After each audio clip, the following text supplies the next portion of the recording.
যাহারা অসুখ হইলেই ঔষধ ও চিকিৎসকের শরণাপন্ন হয়। রোগ তাহাদের সঙ্গ ছাড়ে না। এক অসুখ ভালো হওয়ার কিছুদিন পরেই আবার তাহারা অন্য অসুখে শয্যাশায়ী হইয়া পড়ে। এইভাবে বারবার অসুখে ভুগিয়া তাহারা অকালমৃত্যু বরণ করে। ৫ বৎসরের শিশু হইতে ৯০ বৎসরের বৃদ্ধ পর্যন্ত সকল বয়সের সকল নর-নারীর উপযোগী সহজ সহজ যৌগিক ক্রিয়া আছে।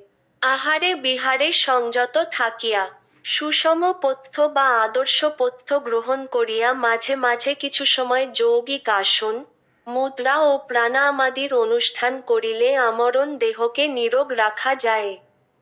আমরণ যৌবনকে অটুট রাখা যায়। এইরূপ মহোপকারী যোগপদ্ধতি স্বাধীন ভারতের ঘরে ঘরে, স্বাস্থ্যহীন ভারতবাসীর গৃহে গৃহে প্রচারিত হোক।